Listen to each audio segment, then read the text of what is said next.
Hello, everybody. Excited Utterance here, and my name's Hella. And today is another Zachariah Anderson, Not a Murderer, an Urgent Fight for Justice stream.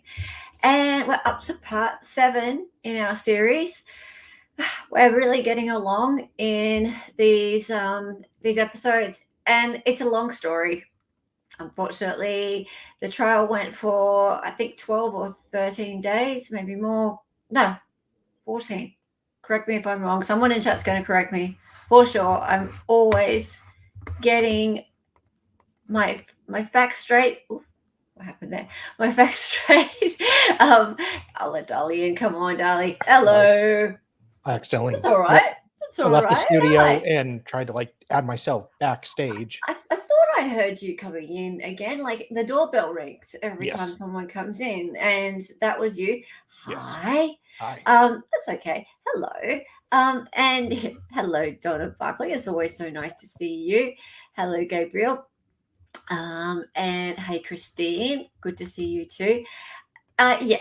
So someone's always here to tell me whether or not I've got things just quite right, and I really appreciate that. So yeah, it was a good 2 weeks or so of the jury hanging about most of the time in the back whilst the lawyers all argued, because they weren't allowed to be sitting in the courtroom hearing testimony like they would have liked to have been, because there was a lot of lawyer arguments.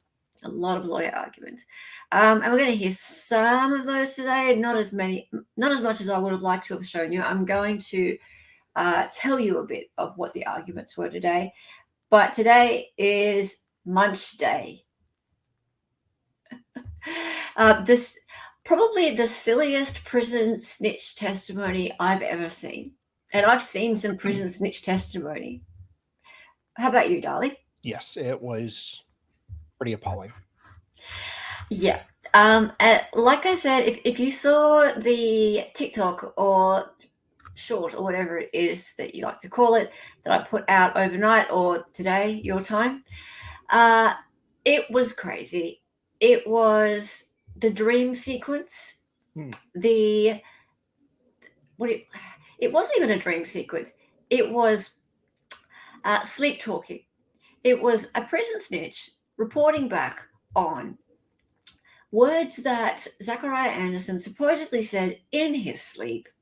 And then the prison snitch is recounting the words that Zach said in his sleep, which were die, die, die, mother.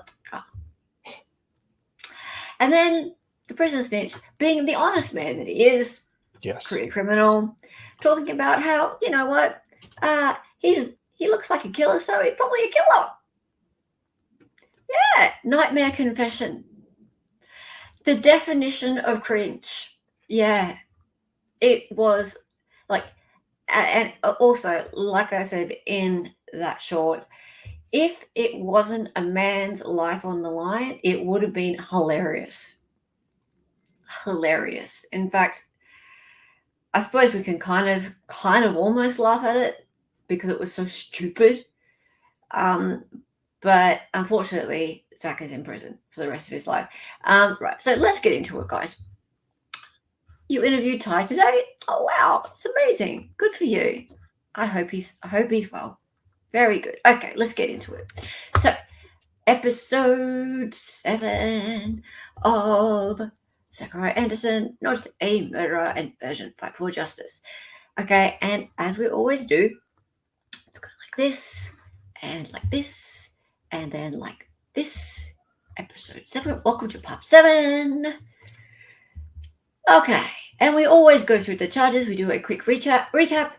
2 counts of stalking, 2 counts of stalking to these guys, and that's Rosario Gutierrez and the ex-girlfriend, which is Sadie Beecham, ex-girlfriend of Zach, and she was dating at the time this man here, and he went missing one day. Just went missing. And we have a little bit of a magic theme today. A magic theme. Not that there hasn't been a little bit of a magic theme, because, you know, Zach is Superman and can perform all sorts of feats of magic. Yes. But today is even a more magic theme today, and you'll see why. And also, first-degree intentional homicide and hiding a corpse. Very magical, because how do you hide a corpse when there is no corpse? Magic. Magic. Yes, like Harry Potter magic. Indeed. Indeed. And hello, Roddy. It's always so lovely to see you here. It's always so lovely to see you here. And I didn't really properly greet you, half Irish. Hello, half Irish. And Murphto. Hey, Murphto. So good to see you. All right, let's get into it. Okay, over the last 6 episodes, we've followed the journey of Zach. And, oh, you always get to say this. The fastest, cleanest, stealthiest unaliver in the history of unalivers. Yay! Love it, love it, love it. Hello, bye friends. Good to see you. And Sniffles. Good to see you too, Sniffles. All right, let's get into it. So, like I said, magic theme today. Magic theme today, and also dream theme today. He's also known as Houdini. Houdini. Today we get to find out where that name came from. Yes. Yes. Yes, there we go. We get to find out where the name came from. Houdini. Houdini. Oh, look, there's someone peeking out over there. Ooh. Ooh, who's that? Who is this? This is like a little puppet show. Another curious character.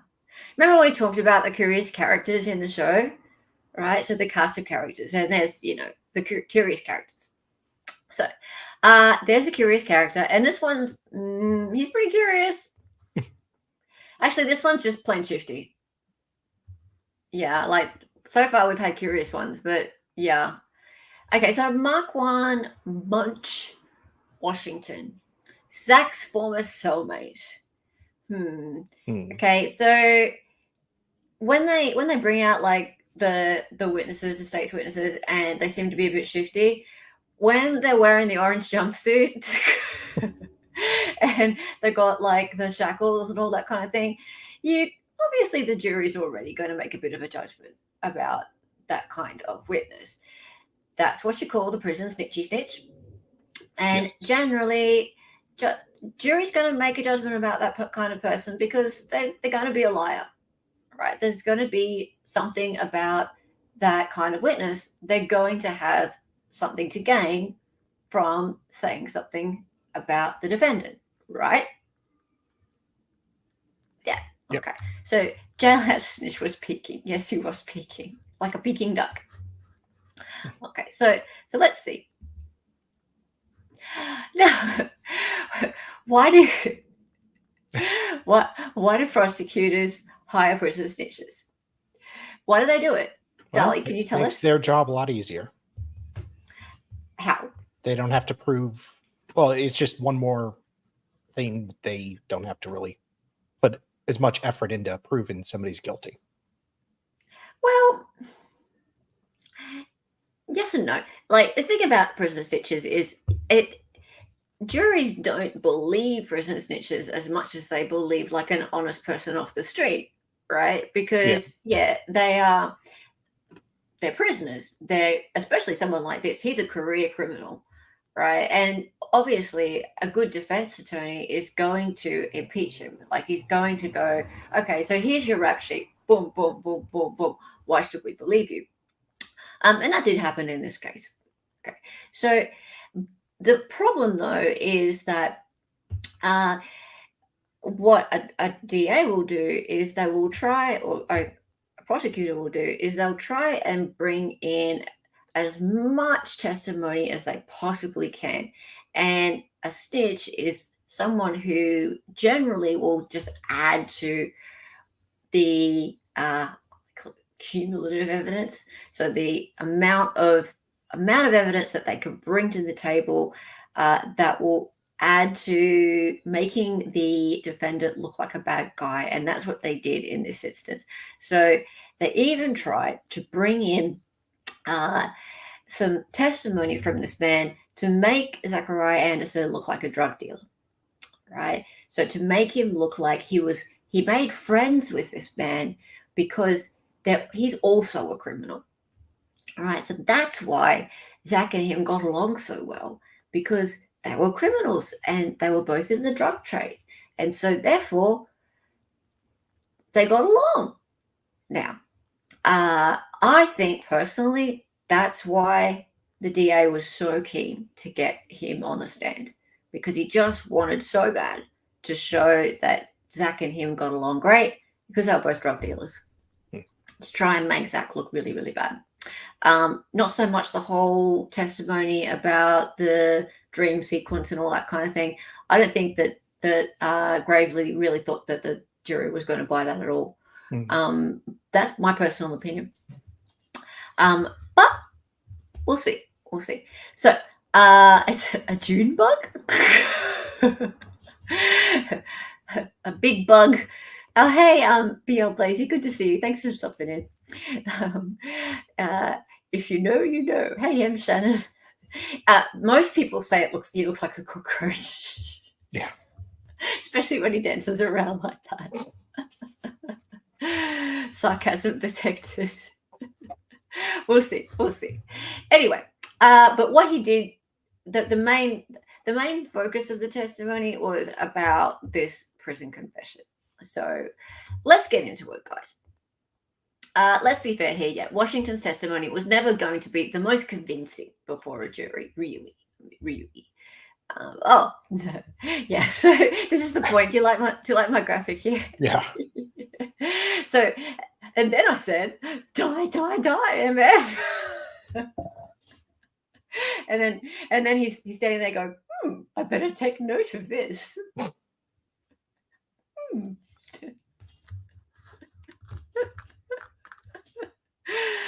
So basically, I think Mr. Washington, Marquand or Munch or whatever his name is, he knew that he had some pretty big nasty charges on the table. He had some federal charges, and he was looking at life. And actually, it was January, and the trial was in late February, early March. From memory. So it was January 2023 when he went to his lawyers and went, I think I want to snitch on someone. Who was I in a cell with? Oh yeah, that guy. That guy's got a trial coming up. That's a big one. Yeah, I could come up with something for him. Oh yeah. And so this whole scenario of Zach having a dream and then chitty-chatting with him and him taking mental note of when Zach went, oh yeah, die, blah, blah. It's the whole idea is just bizarre. It's pretty bizarre. Is there a way to find out if he's testified in other trials or offered information? Let's ask Solomon. I'm pretty sure Solomon would know about that. Also, they tried the same thing in Ty's trial. Oh yeah, didn't they come forth with a few snitches for Ty's trial? And there was not just one for Zach's trial, from memory. There was a couple. I think Ty got out of jail on bail before they could really had a chance, but they would have. Yes. Yes, half Irish. I don't know, but he's free. That's the other thing. Yes. This guy here, he did pretty damn well out of it. Yeah. He did pretty damn well. He was looking at life. All right, let's keep going. The state fought hard to have Mr. Munch bring in not only testimony of Zach's confession, but stories of his drug dealing background. Now, the arguments went on overnight. So the argument started at the end of day 6, and they would not give in. So the defense said, no, you will. We object to you trying to bring in this story about Munch and the defendant bonding over stories of their both being in the drug trade together, and that's why supposedly the defendant told Mudge about or confessing to this murder, right? Because that's what the state wanted to lay as a foundation. It was shocking, and the DA would not let this go. He was a dog with a bone. He's like, no. This is foundation. This is why they bonded. I'm just trying to set the scene for why they became such good friends, because they were both in the drug trade. They both were chatting about their exploits and how they were selling weed. Right now, we're talking about one guy, and this is Munch, who was selling tons of cocaine and all sorts of stuff. I say tons. That's just a paraphrasing, Sure. But cocaine, lots of marijuana, etc. And we're talking then about Zach, who had 72 plants of marijuana in his house, right? And we all know that came in through other sources, right? He knew he was going to bring that in through other sources. Yeah. Okay. Now, but he wanted to bring it in through this prison snitch who was a career criminal, and he wanted it to taint his character. Okay, so that, in my opinion, that was why he wanted to bring that testimony in through this prison snitch, to make Zachariah Anderson look like a criminal. And it took until the next day and until some case law was brought in and argued by the state and argued backward by the defense for a good another hour the next morning for the judge to finally sustain the objection and not allow the state to argue this or to allow the testimony to come in that way. But it was just appalling. It was just appalling that they would have tried so hard to bring that evidence in. And I truly believe that's why they went to so much effort to get this snitch in on the stand, to make Zach look like a career criminal. So in one of the few hard-fought victories for the defense, the state was not able to lead the snitch to talk of Zach bonding with him over drug dealing stories. So more on how the state did get these prior bad acts in future episodes. Those of you who know this case know how they did manage to get that in, and it wasn't pleasant. It came in through the daughter of Zach, unfortunately. And that wasn't pleasant at all. But yeah. So again, more dirty tactics as far as I'm concerned. But they really wanted to come in through this snitch as well. They wanted the accumulation of that. Yeah. Okay. So now let's see our snitchy snitch in action, shall we? What's this, Donna? Weed shouldn't be considered drug trade. It's a public service. Yeah, well, that's the thing, though. You should see what people say. It's like there are so many different conflicting views. And even Judge Schroeder said this. He said, well, they're talking about legalizing it, but there are lots of different views on this. On this. And there really were. Like, you should have seen some of the comments in the Law and Crime chat and Court TV chat at the time. There were people who were like, oh, but he's a drug dealer. Okay. What your federal charge is. A fair bit of work on this. What do you understand you are charged with right now? Conspiracy. Okay, and is that to conspiracy to deliver drugs, illegal drugs? Yes, sir. And what are the drugs that you are charged with conspiracy to deliver? Cocaine and marijuana.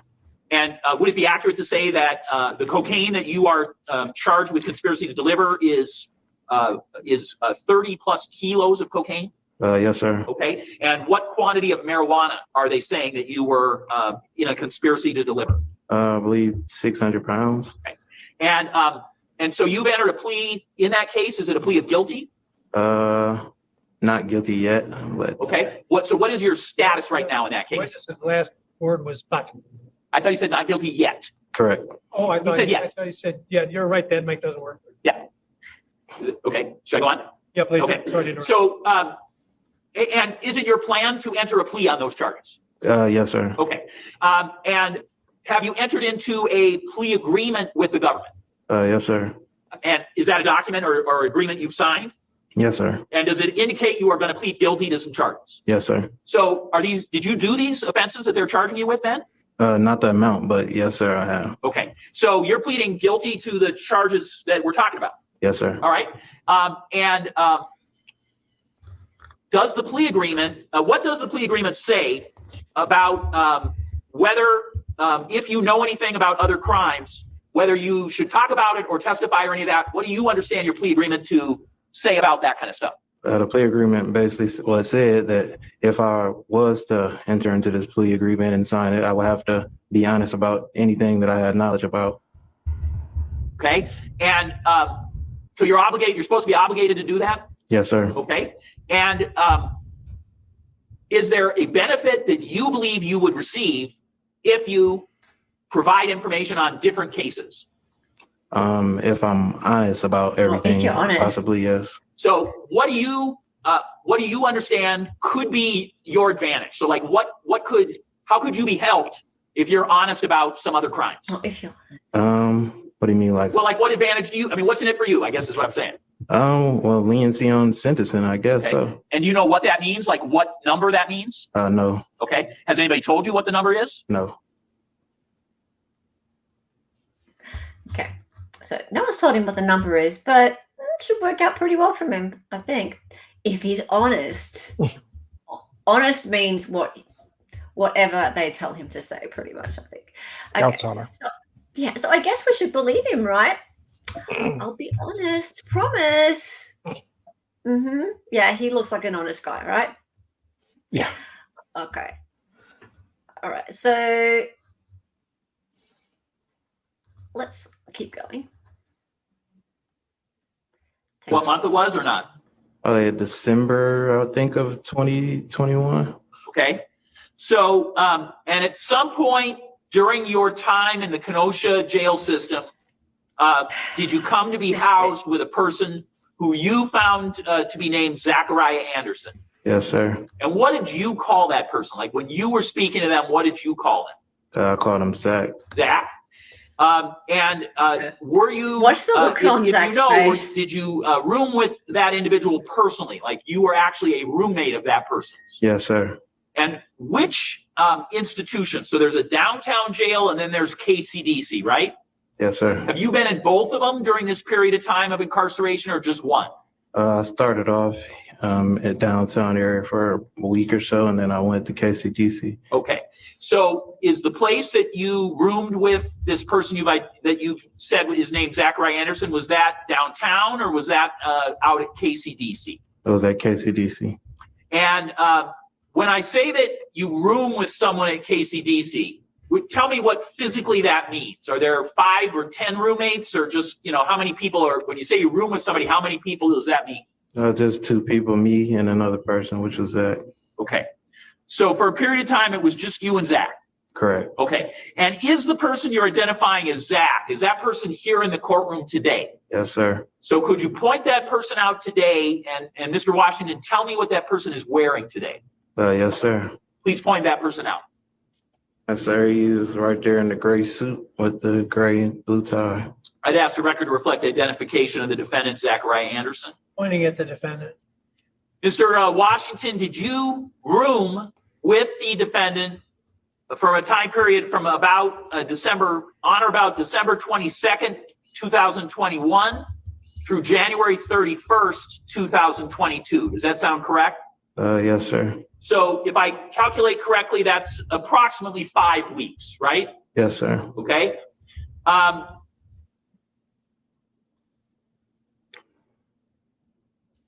And during that time, did you and the defendant come to know each other? Yes, sir. And did you have discussions with the defendant during that period of time? Yes, sir, we did. And at some point, did you discuss your case?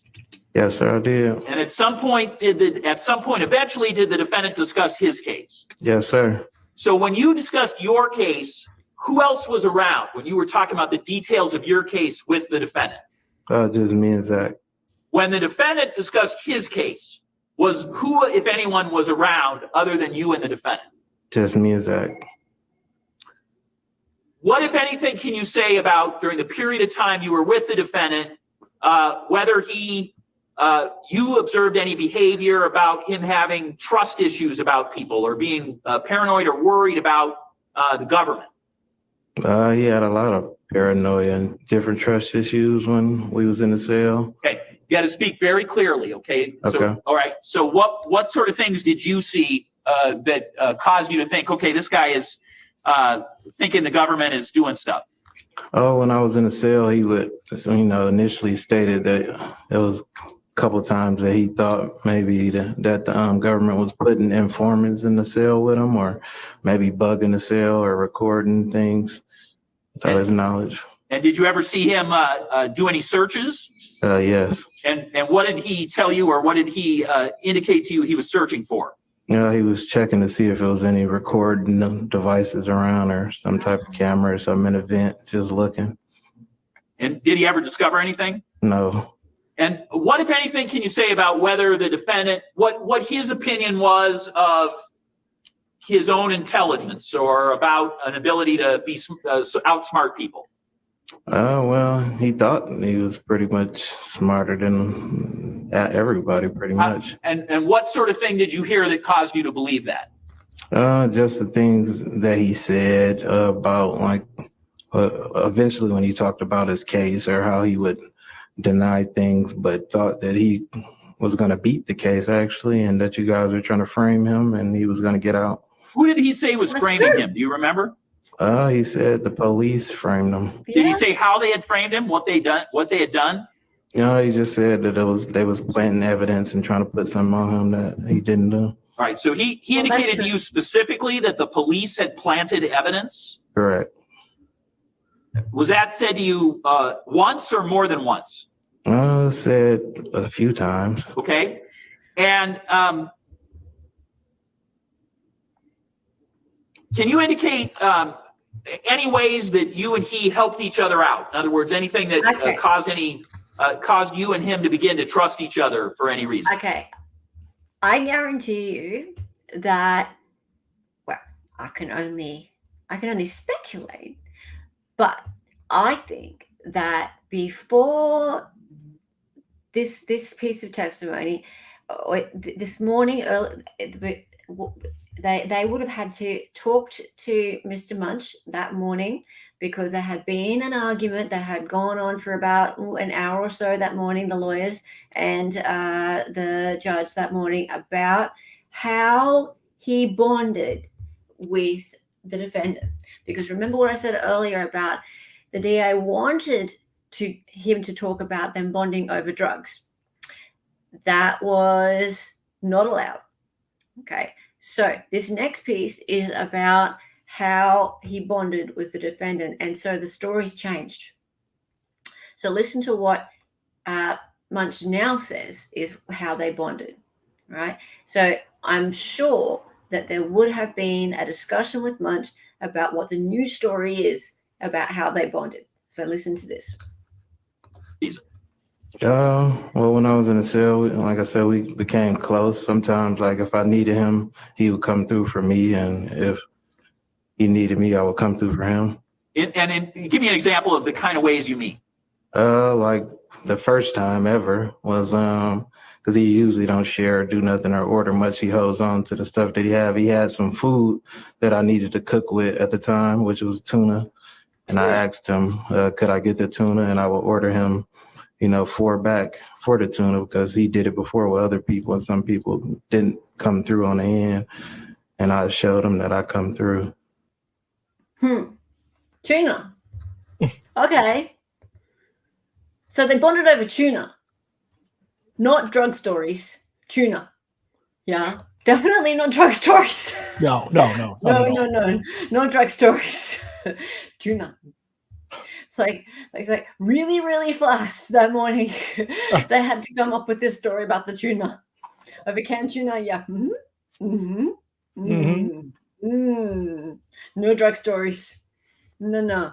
And because like the DA is really upset about that. Because he really wanted Munch to talk about the drug stories. No drug stories. All right, this is the kicker, guys. This is where he gets to talk about the confession. The confession. When last we were in court, I asked you a question about what, if anything, that the defendant told you about a police search of his house involved in the investigation. Okay. What, if anything, did he tell you about a search of his home? Well, he told me that you guys had raided his house or whatever, and that you had found a nice amount of money and a little bit of weed. Because that jury had already heard And about. what did he tell you about? What, if anything, did the defendant tell you about where his house was? Did he describe his house to you in some way? He told me that he lived in Mequon and that he owned his house. He said it wasn't big as everybody else's house, just a small little house, but he owned it. Okay. Was there a time when you were observing the defendant when it appeared to you he was having a nightmare? Yes. And what do you remember about that incident? I remember I was laying there the night before. I told him about the next day, but I was laying there and I was reading my book and I heard him shout in his sleep before he woke himself up. And what did he shout that you heard? He said, "Die, die, die, motherfucker." And you're quoting as best you remember? Yes. All right. And so did you ever have a discussion with the defendant about this nightmare that you heard him have, or these words he said? Yes, I did. Okay. And so if you know about how long after that happened, did you bring it up to him? I brought it up to him the next day. Okay. And what did you say to him about it? I pretty much told him, I asked him about the situation about that he was locked up about. And I told him that he was talking in his sleep or yelling about some stuff in his sleep. And he was like, "Well, what did I say?" And I pretty much told him what he said. And he was like, "Yeah, you serious?" And I'm like, "Yeah, you said it." Serious? So I asked him a question. I'm like, "Did you do it?" Like, what? You know what I'm saying? "I think you did it." I think you did it. We went from there. And so what did the defendant respond when you said, "I think you did it," based on the nightmare? What did he say? I told him to look me in my eyes and tell me that you didn't do it. And he jumped down from the bed and he looked me in my eyes and he said, "I did it." He said, "That's the reason I have the nightmares. I'm unable to sleep at night because I think about it all the time." But he was sleeping just then to say Was it there a in his discussion at dreams. some point where the defendant said to you, "Is it that obvious?" Yes, he did. And so when did that come up? Objection, leading. The The very definition of leading. rephrase your question. When, if ever, did the It's a very defendant say model to of you, leading. "Is it that obvious?" Objection. Same exact same question. Yeah, Objection. He's being a dick. That's taught in some law schools that's not a leading question. Others, like the one I attended, say it is. So it's not firmly settled, but I do think in the final analysis, it tends to suggest an answer. So the objection is sustained. Jesus. It tends to Christ. suggest an answer. In the discussion that you had where he looked you in the eye and said he did it, what else did he say? Meaning the defendant. Well, after we had talked and I told him, I basically knew he had did it, because I've been around killers. I know killers like pretty much. And he seems like a killer. I pretty much asked him like, how did you do it? Judge, I'm going to object here. He has no way of knowing who's a killer and who isn't, Look at other that. than He goes, where he has personal knowledge. What's up, man? Such as something he would have observed with his own senses. He's not even like And angry. then He's there's just Hang on. bewildered. people who might make that Maybe you're statement right. based. He's just Wait, bewildered. wait. Zach's face. It's just Look at him. He goes, "What the fuck?" Look, watch him. How did you do it? Judge, I'm going to object here. He has no way of knowing who's a killer and who isn't, other than where he has personal knowledge. What's up, man? Such as something he would have observed with his own senses. I think he did say, what the fuck is And this? then there's people who might make that statement based upon the hearsay that we talk about all the time, and that's Let's not see even. it. It actually brightened my mood. He has no way of knowing who's a killer and who isn't, other than What the where he fuck has is this? personal knowledge. He did. He goes, "What the What's fuck up, is this?" Such as something he would have observed with his own senses. And then there's people who might make that statement based upon the hearsay that we talk about all the time, and that's not even been stated here. So he's making a judgment just based upon no basis at all, really, in fact, that would ever be considered admissible in a court. So please disregard that entire statement. Any question? Thank you. So when you asked the defendant, how did he do it? What said next? What did the defendant tell you? Well, he spoke indirectly. Starting off, he wasn't pretty much trying to say everything that he did. I feel like he was held back, but he said that, well, if you gotta know a person, you gotta learn a person, you gotta be able to know, where they live, how they move, when they leave, where they drive. And then he told me, one way of knowing when a person is going to be a certain area is GPS tracking. And he told me Amazon sells GPS tracking that you can put on people's cars. Did he use a phrase to describe the circumstances of his case? What do you mean? Did he? At some point were you aware of a nickname that some people had given the defendant? Yes. And at some point, what nickname did you hear people address the defendant with occasionally? A lot of times people would say Houdini or Zach Houdini, or, just telling me about who my cellie was. And and was this a nickname that you, did you understand why this nickname was given to the defendant? Yes, I did. Why was it? Objection. What's the relevance? What on earth is the basis? Because of what the defendant's reaction is to the nickname. So my offer of proof is when the defendant Wait, no, Judge. Well, no, he's talking. No, but I He's think talking. Okay. when the Speaking defendant was objection. confronted with this nickname, he, according to the witness, there was a reaction that is relevant. Judge, I think that we had the fact the court instructed us to not go into all of this arguing about evidence in front of the jury. Thank you.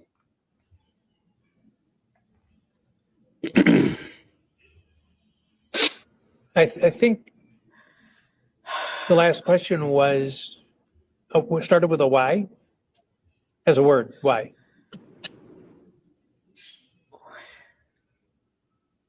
Pardon me? God, this is raising my blood pressure. Why don't you start with a new question? Can we start with When the the new defendant fucking was trial? called Houdini by individuals, how did the defendant react? He never denied it. He just would laugh it off, or just go on about his day. And did the defendant talk about why people were calling him Houdini and describe, what that was about to you? Yes, he said they called him Houdini because of his case, basically because he made a body disappear, they say, and everybody called him Houdini because of it. And what can you say about how he was acting when he described that to you? Was he sad, regretful, just neutral? Was he proud? Describe his reaction as he had that discussion with you. I think he was kind of like proud, but not really showing it. Like he kind of smiled it off. I mean, in jail, like you when you're around people, you got to have like this Proud, but not showing it. kind of name for yourself. I don't know. Everybody fighting the same battle in there, so everybody fighting different cases, and he kind of like his case is big, and because of it, everybody knows. So he kind of like wear that jacket a little bit. He doesn't admit it to everybody, but he does wear the jacket, in my opinion. And He's not even like Zach isn't even angry. Like he's not. He's just what? He's so bewildered. What Murph said, it's a complete what the fuck face. In fact, he actually said it. He's like, you could completely read his lips. He was like, "What the fuck is this?" He said it. What the fuck is this? And honestly, if he had been acquitted, which he should have been, he would be out here laughing his ass off at this right now. Yeah, we all would. But I mean, and we are laughing at this testimony because it's just stupid. It's so absurd. This is the most absurd. When it's like die, die, die, motherfucker is a song, or like die, motherfucker, die. So it's like, did he just cobble that together? Yeah. So did he just cobble that together from the song? Sarah doesn't approve. I know. I don't either, Sarah. Yeah. Sarah has to have say in this. Look, the whole thing is just so stupid.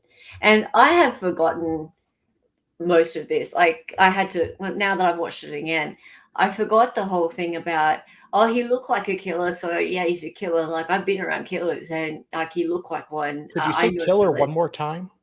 Killer. And also the whole thing about Houdini, and like he, I think like he wore it, like he didn't. We're all playing the same game in there. Like asking this man how he reacted how the defendant reacted to being called that. What? Like, how does he know?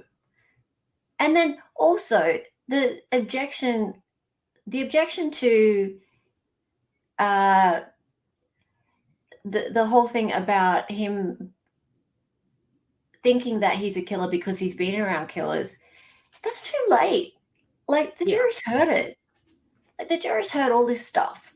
Like, I mean, good on the defense for objecting, but the jury's heard it all.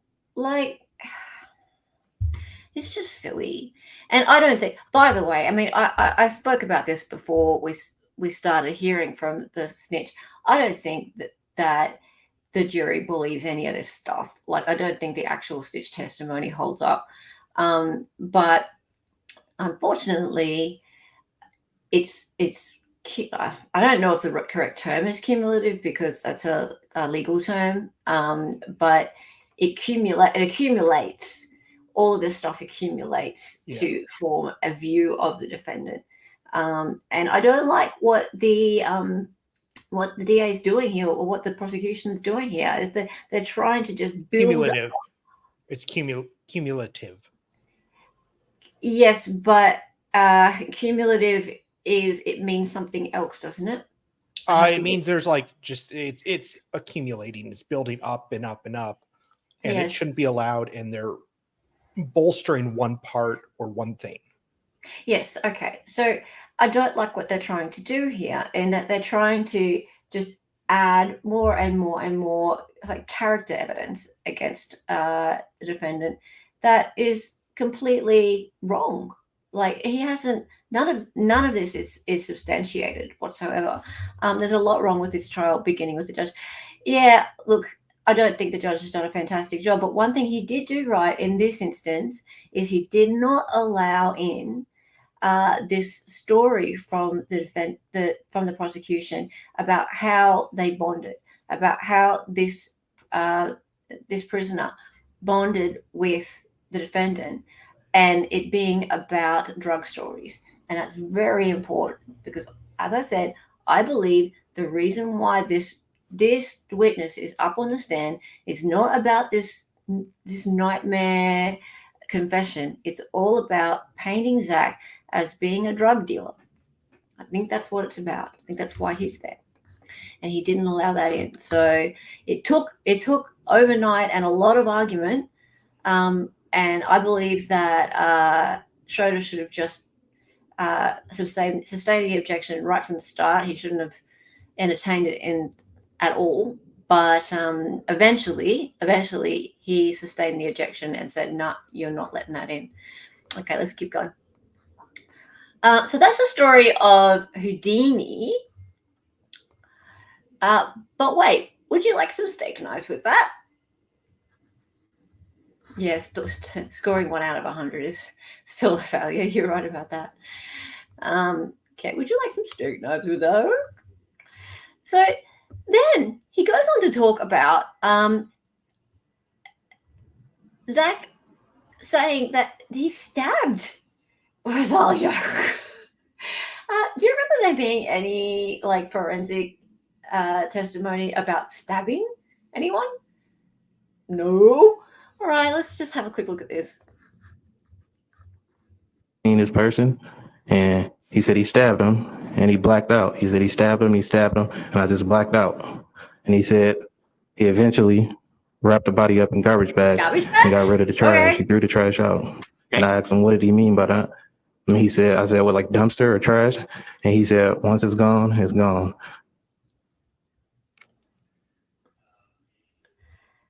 Uh-huh. What if anything, did the defendant say about whether after killing this person? Well, all right. So based on what you've said, putting in trash bags, it won't be found. Did you ask him any follow-up questions about things like how he moved the body? Yes. Okay. And what did the defendant tell you about how he moved the body of this person? Well, I asked him, like, I'm like, you hang did on. this by yourself? Hang on. You did this by yourself? And he said, yes. He said he took him on his own. He didn't have his help with his brothers because you guys said that his brothers was involved with this. He said he did not have any help. He did it all by himself. And I'm looking at him like, okay, don't look, I don't know if he was telling me the truth or not because he was not a big guy, but he said, you should have seen me before I came in here. He was like, I was real cut. I was healthy. I was strong. Oh. When I first came in here, everybody was calling me Superman. So I'm like, oh. Superman. And did he say, other than his own strength, did he say any other reason why he felt like he'd been able to do it himself? Other than strength and adrenaline, that's everything he said. Now, did you ask him, what if anything came up about why he did this? Why would he end this person's life? He said to get back at his kid's mother. And what did he tell you any more about that? Yeah, he said that he was angry with a bunch of different things, but he said she kind of bragged about this other guy and that she was happy.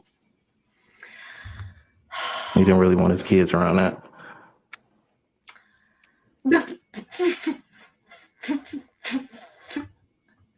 Come on.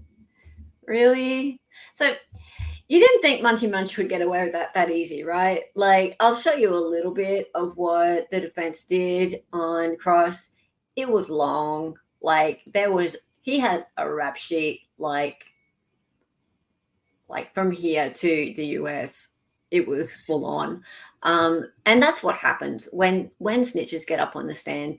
Any good defense will always get up their rap sheet and just impeach the hell out of them.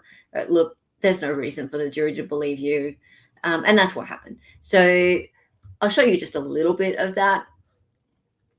But the most important part of it is when you see what basically happened just a few weeks prior to the trial and who was really calling the shots as far as the testimony was concerned.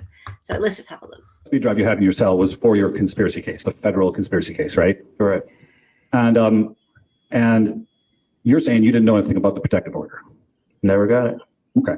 You never, not to talk about, like, you were never advised by anybody that you weren't supposed to have this?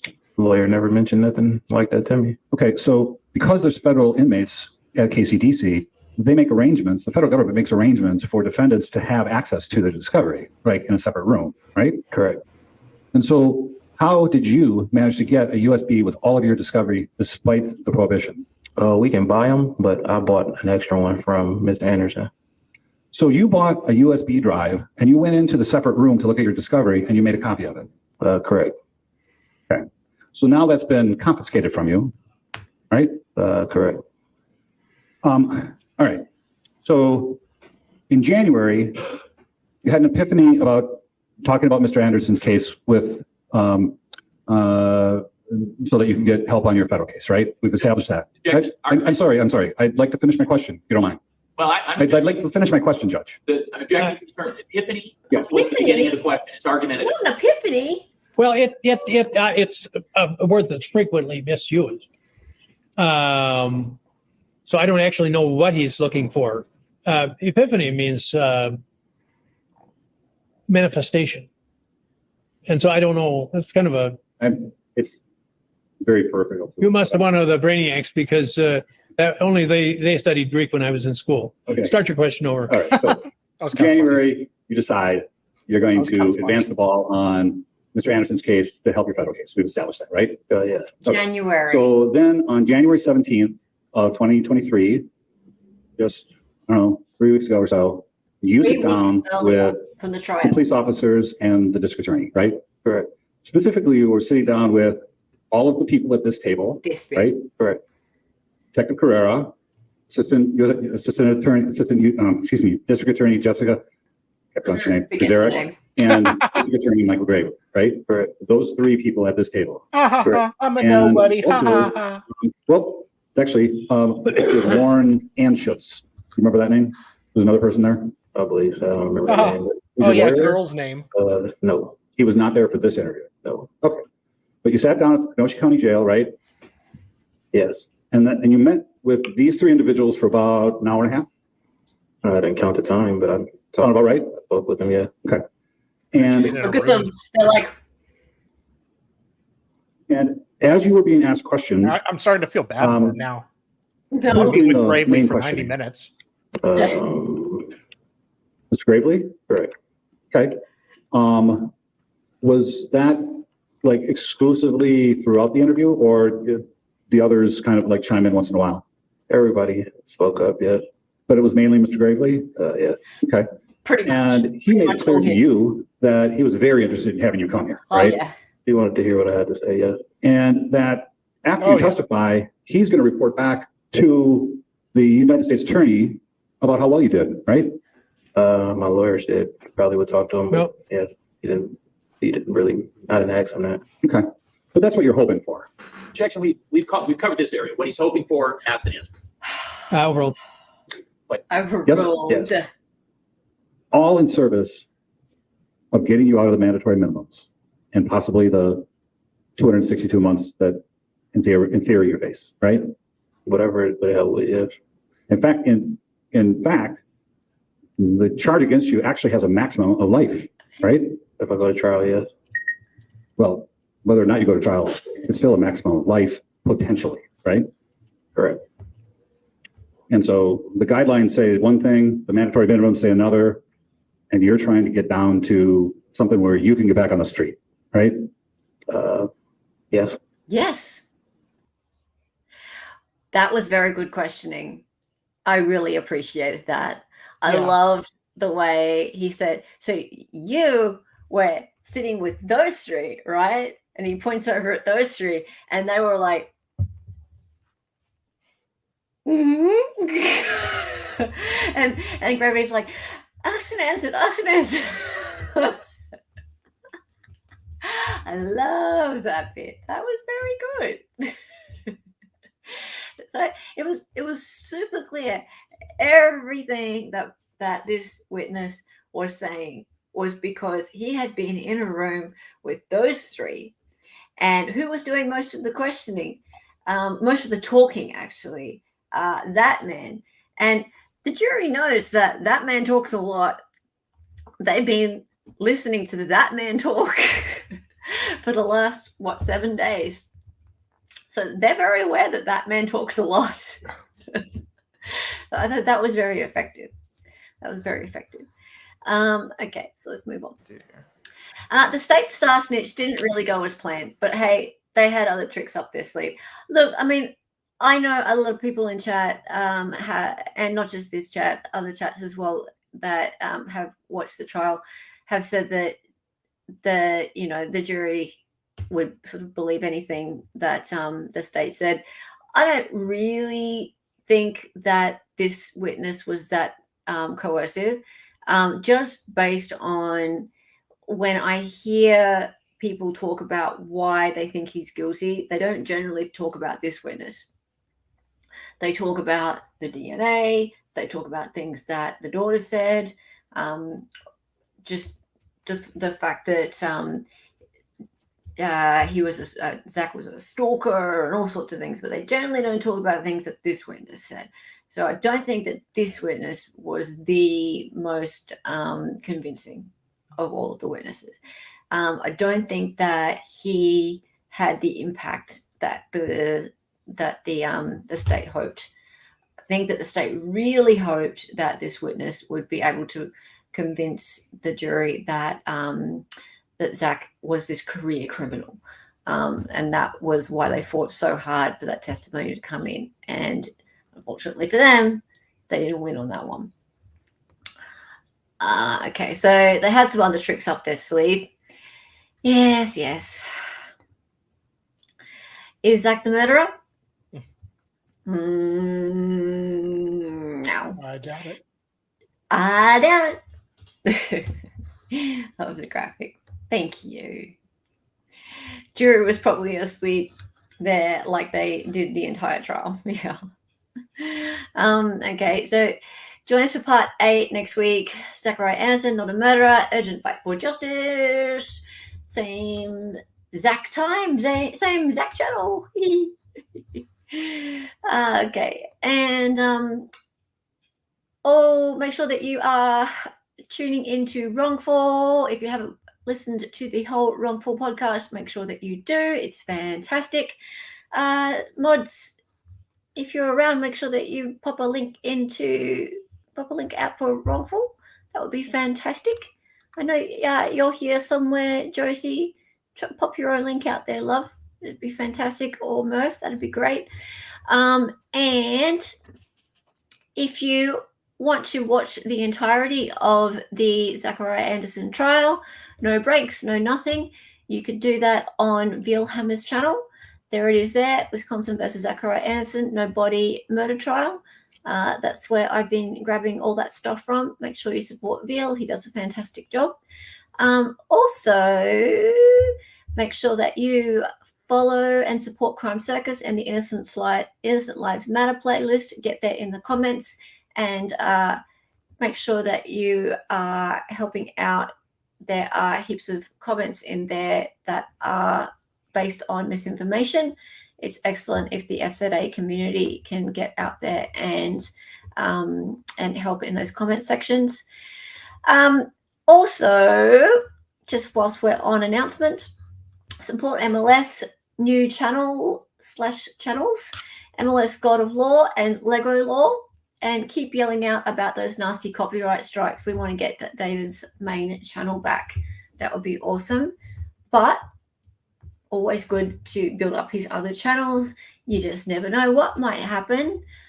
Meanwhile, I'm learning from this. I am streaming right now out to Facebook, Twitch, X, and Rumble, trying to build up a bit of a library of other platforms where my content is available, just in case, because you just never know. You just never know. David's new channel. There we go. Thank you for that, Josie. Wrongful Pod here. Fantastic. Thank you for that. That's actually Dali posting that under my name. Thank you very much. That wasn't me doing everything at once. I'm good at multitasking, but not everything. And also, Mr. Solomon has a channel. Solomon Anderson, Zach's brother, super brother. Make sure you subscribe to Solomon Says on YouTube. It's full of great updates. Lately, Solomon and David have been doing, what's it called? Barely Interesting at 10 p.m. Eastern. I think we're just about done with that now. I think so. Is it finished? Not sure. Because it is the anniversary, sadly, of the trial. So, guys, could you please let me know in the comments, has the watch of the trial finished and therefore Barely Interesting finished? We finished the whole trial now or not? We'd be close if we're not finished. Last episode was yesterday. Thank you, Josie. Okay. Okay. Just because it's over doesn't mean you can't go back and watch. There have been however many episodes, 14 or 15 episodes, and they were very informative. Lots of guests, lots of breakdown of each of the days of the trial. And when I say lots of breakdown, really insightful, going into the salient points of each of the days of the trial, from not just David and Solomon's point of view, but each of the guests as well. And I was on there one day, and it was not just sort of glossing over the day. It was really going into the arguments of the day and what was the travesties of the trial, the things that hadn't potentially been explored. So it's worth going back and looking at those.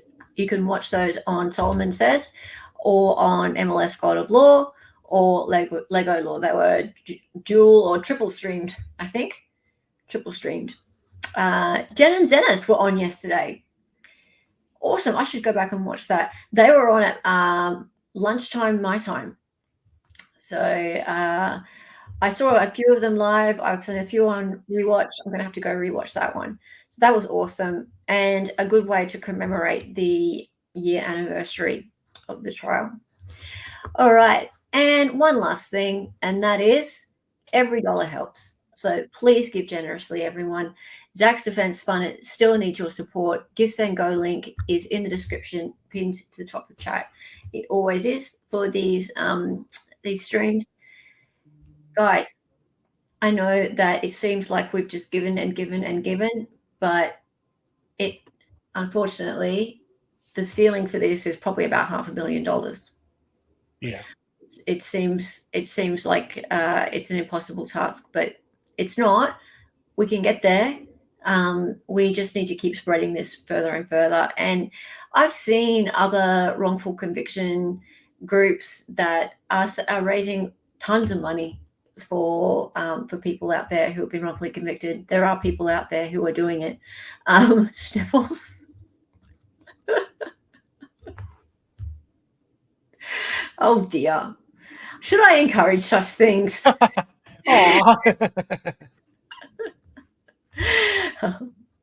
Have they increased the goal? No. I'm not. I don't think that they've put a new goal on there. I'm just saying that I've spoken to Solomon about it, and the true real cost of getting through an appeal is probably up there around the $500,000 mark. So it's good to do it in increments. It's good to do it in increments, but if it's about $50,000 every time you have a motion before the court. So each time you go in there and like walk in there with your lawyers and have all the documents ready and go to the appeal court, it's about $50,000 a go.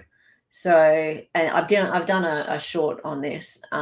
So, and then if it ends up going up to the Supreme Court, then it's probably about $250,000 to get through the trial court, and then if it goes up to the appeal court, so to the Supreme Court, you're probably looking at another $250K or so, and then ancillary costs on top. So, yeah, it's good to have like midterm goals, but we're looking at a lot of money. It's just so crazy how much money. Yeah. So I know not of what you speak. Yeah. I know they need more money, but if they increase it, we can show it and see. Yeah, I know. It's hard to put like a giant figure up there and then for people to put like a few $100s at it, and just feels like just not even getting anywhere close, I guess.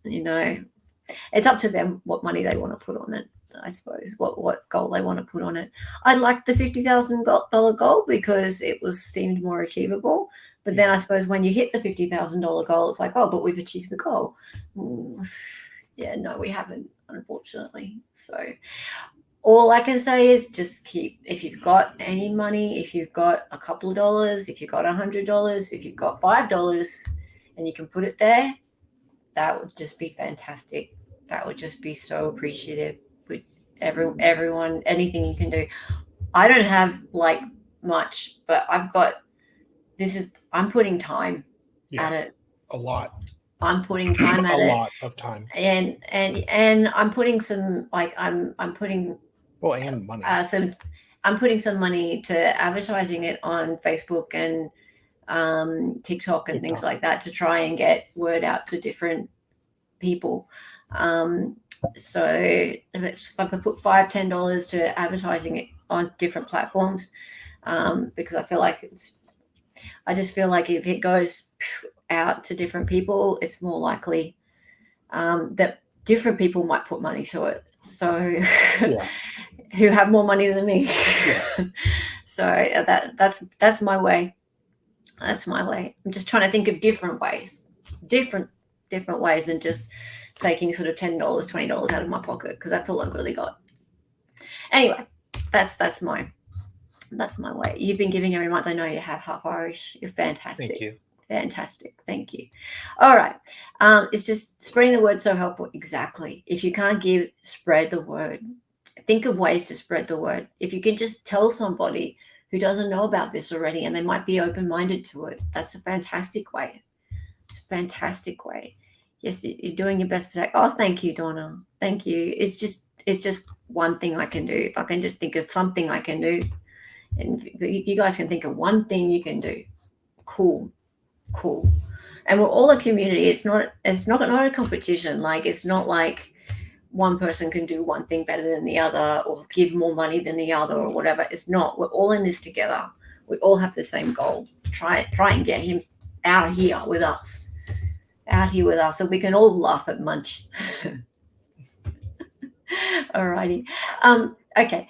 We're going to go raid Sean.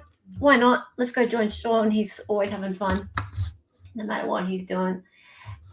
It's funny, like, I go and check whether or not he's streaming, like, as if he's not streaming. He's always streaming. All right, that's it. I'll see you guys next time. Have a great one. Love yous all. Free Zach.